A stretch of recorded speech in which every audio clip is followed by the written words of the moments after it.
Hi, here's another EdTech hint for you. This is teachermade.com. Now, there's a much longer version of this on my YouTube playlist, but I'm just going to show you this to give you a flavour. And what this does is it takes traditional worksheets and digitizes them so you can get some information from pupils about how much they've understood and they can interact with worksheets.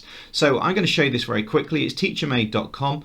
I think this is really good. Teachers, you need to sign up for it.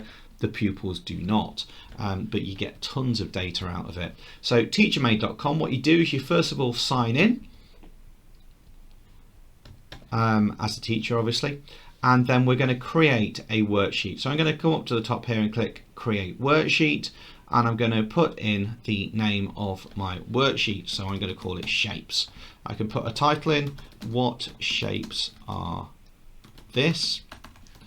And then I can put in my file. Now the way to put my file in is I can click on that, and then I'm simply going to go to my desktop. Example. My file uploads, and then I can see a little preview of it, and then I click make my file. And then my file goes up onto the browser. And then what I can do is I've got a whole load of different things that I can draw out to go in here. Here's one I made earlier to demonstrate it for you.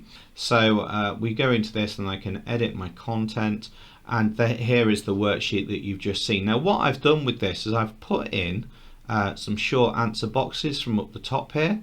I've got some true and false functions as well. I've got some matching symbols. I've got a drop down list as well that I've created, and I've put in as well a fill in the blanks box as well, so pupils can do all of that. And then what happens is that I can then share that with my pupils. So there you can see all my different options, and it's really one to play around with this. You can do an awful lot with it. So I'm then going to share that with my pupils, and the way that I do that is I go to example, what I've got there, create an assignment based on that, and then I'm going to say it's going to be done through TeacherMade. Google Classrooms you can link it to, but that is a pro feature.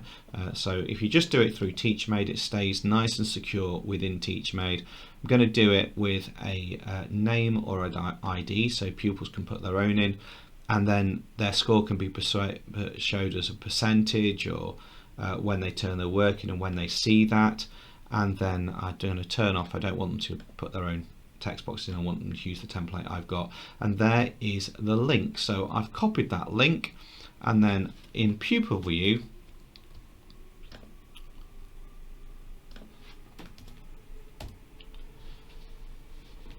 it asks me to put a name in. I'm going to say that my name is Cody, and as if by magic, here is my worksheet. So I can type in here that that's a square or a rectangle. I'm going to misspell the word circle deliberately, and that's a triangle. Here I've got elephants are big, that's true. Bats can hear well, that's true. A fridge is warm, that is false.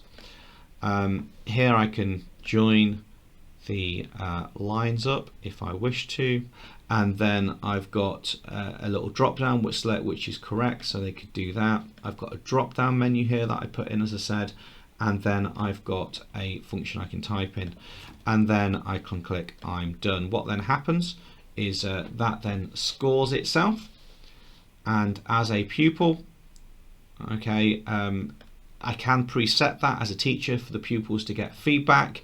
I've not done it on that occasion because the way I'm doing it.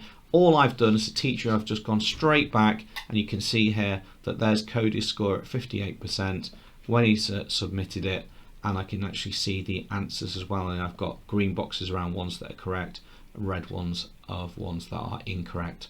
So teachermade.com, there's an awful lot you can do with it, and I'm going to leave that there for that session. Do have a play with it. I think you'll find that one really good.